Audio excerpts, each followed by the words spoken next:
Bonjour Cancer and welcome back to my channel. Claude here. Today I'm going to be doing your monthly tarot reading for October, so I hope you are doing well. Now, as per usual, I have split my deck into three piles. We have the major arcana over here for your major energy for the month. Over there we've got the court cards, which is how you are advised to show up this month to maximize the energy, and in the bottom we've got the minor arcana to delve into the message. If you're interested in the cards I'm using, they are listed in the description box below. So as always, I'll ask that you please remember those are general readings. They will not resonate with everybody, so take what applies and just drop the rest. So what is the main energy for my Cancer Aquarians, please?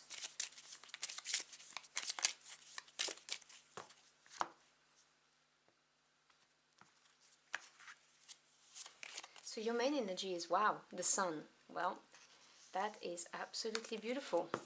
Now obviously I will go through the cards meaning when they're all out. Let's see what core card you're going to get this month.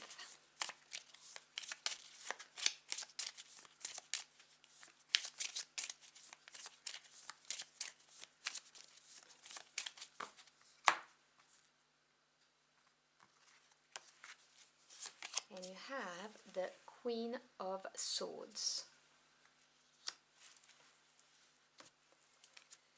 Alright, let's have a look at your messages.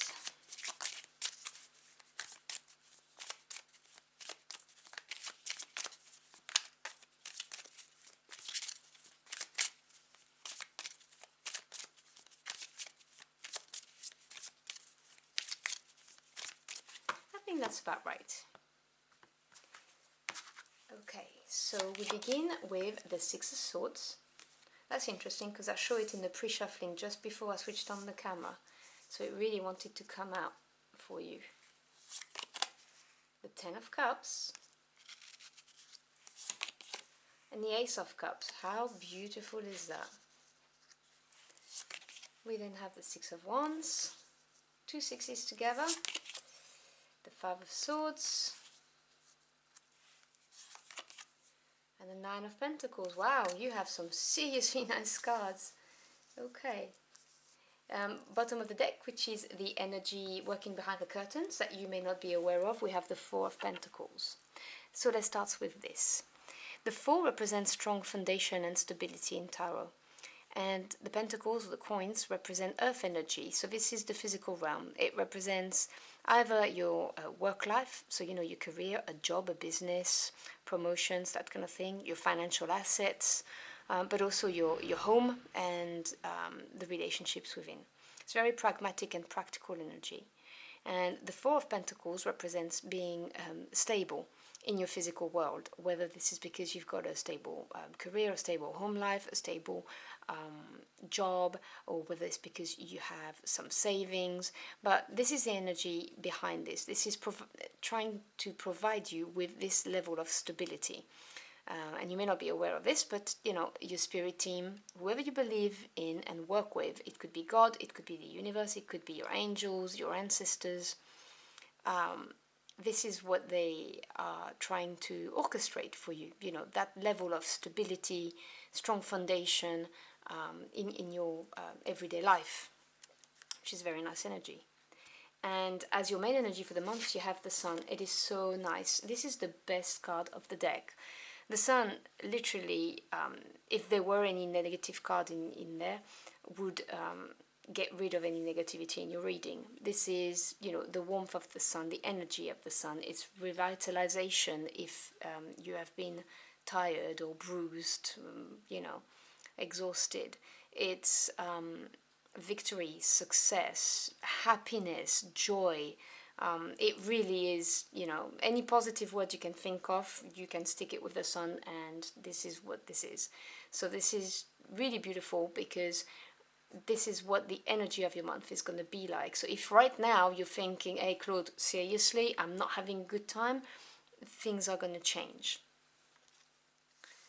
And I'm saying this because of the Six of Swords and the Six of Wands, and I will go to this in a minute. I want to talk about the Queen of Swords.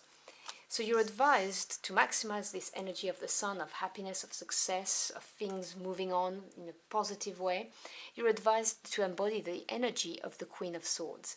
Now, the first thing is that the queens are the yin energy. They are receptive, as opposed to the kings, who are action takers, the yang energy. So they represent patience and understanding. And swords is the mental realm. So this is to do with your thoughts, your views on the world, the knowledge you've acquired, the truths that are exposed, and communication. The Queen of Swords, they are very, very intelligent people, very articulate, also very reliable in the sense that they are very loyal. They are going to judge from a factual point of view. They are not people who are going to get overwhelmed by their emotions and feelings. They're factual. That's often why they are perceived as being a bit abrupt or dry, but it's just because they look at things from a factual point of view. So the Queen of Swords is someone who is going to look at a situation, a relationship, a person, or their life, and they are going to cut what no longer serves them for that reason. They have acquired this understanding because, they're one off being a king. So they've gone through the Swords of Swords, and they've gone through all of the tribulations, the overthinking things, protecting yourself, not wanting to make decisions, being completely obsessed with something, not being able to switch off, overthinking, stress, anxiety. They've been through all of that. They understand it, and they know how to release it, which is a great skill to have. And so in order to maximize this positive outcome for this month for you, this is why your spirit team is advising you to embody the characteristic of this very strong queen. Because you're putting the bad energy behind you. You have the Six of Swords and the Six of Wands. Now, I love the Six's energy because they represent harmony after having overcome a change or a challenge if it's been difficult. Because, a change becomes a challenge when you fight it. And I'm not saying that we willfully fight change. It's just, sometimes it's just so hard to accept change that we, unconsciously, we just resist it. And that's why it becomes so difficult. Now, the Six of Swords represents leaving the trouble behind you and looking at life in a more optimistic way and taking the lessons that you've learned with you. It's always represented on the same boat as the person who's going away. So this is beautiful because this is you turning your back on something that may have disappointed you, may have been painful, or you may have had regrets or whatever. You're putting all of this behind and looking towards the future in a more positive way, which is embodied by this Six of Wands. The Six of Wands represents a victory, a success over something that was challenging. Sometimes it comes with an element of recognition from your peers. So if it's to do with business, then that could be the case. But the Six of Wands is a very triumphant energy of overcoming something, which obviously is very nice. So you've got two sixes together, a very powerful combination of decisively looking forward to the future and being, very positive in your ability as well to move forward and heal from whatever it is that, was problematic in your life. And you are sailing towards this Ten of Cups, which is beautiful. The Ten of Cups, now tens represent completion, end of a cycle. Cups is your energy. This is water energy, so feelings, emotions, intuition, sometimes creativity. And the Ten of Cups really is having it all on an emotional level. This is the, what do they call it? The happy ever after card. There you go. Sorry, my French brain was not switched on properly. So it's really having it all, having overcome something and reaching that point of emotional satisfaction.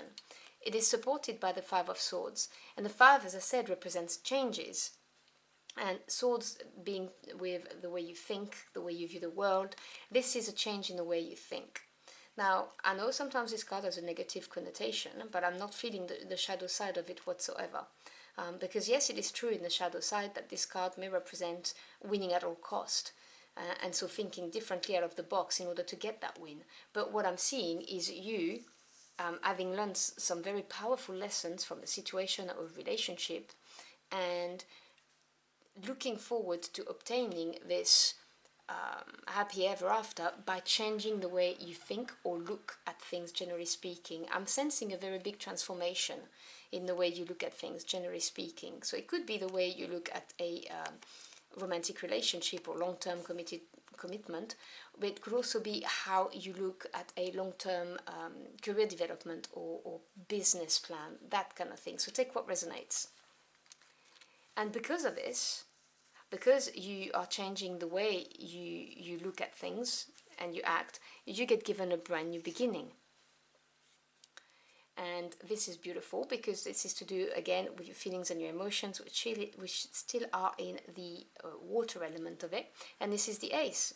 The ace is the seed, the origin of the suit, but it holds the potential of it. So the potential of the Ten of Cups is held within this card. And so by changing the way you see and perceive what emotional fulfillment is to you, your happy ever after, what it is to you, you get given that brand new beginning. Now this could be obviously a brand new relationship coming your way, but it could also be the birth of a child. It could also be the birth of a business, if that's what you wanted, a project, a creative project. It could be a promotion, a new job offer, anything that will make your heart completely content. So anything that you hold as your deepest joy, this is what this Ace of Cups is, and this isn't something that's offered to you. And the beauty of it is that it is supported by the Nine of Pentacles. Now, I love the energy of the Nine of Pentacles. It is probably my favorite minor arcana because 9 represents achievement, and the coins or pentacles, they are earth energy, as I've explained with the Four of Pentacles. So in the physical and material realm, this is being completely independent, having enough for yourself saved up to one side, and having enough that you can give to people. Now this may well be financially, materially, but it could also be your time and resources, just generally speaking, because the Nine of Pentacles represents prosperity and abundance. Now this could be material prosperity and abundance, financial, but it could also be, on an emotional level, or, on the time, for instance. So, this could be, for instance, an opportunity for you to work from home, set up your business, and, that gives you the independence, that you have the time, you have the money, you can do what you want, and you can give to others, you can give back, because you're not completely burnt out or occupied by other things, is what I'm hearing.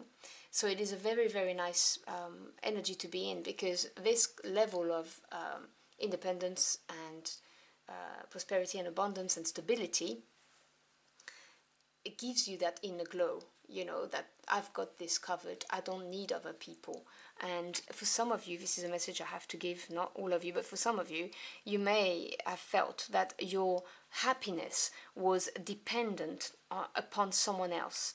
And you can see the progression, you've learned the lesson, the hard way is what I'm hearing, that it isn't, that your happiness is within yourself, and you changed the way you look at things and what your ultimate happiness is, which then generates this opportunity for you, and you've got this because you have evolved so much through this process.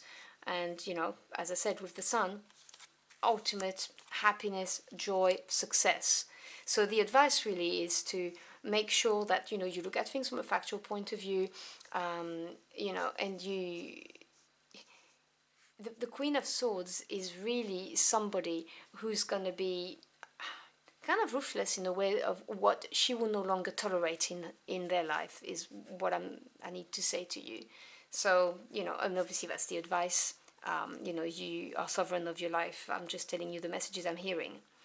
So normally I would get another card to finish off your reading, but quite frankly, I think that the reading is self-explanatory, so I will close it right here. I hope you've enjoyed this message. If you found it helpful in any ways, do let me know in the comment box below. I'd love to hear from you.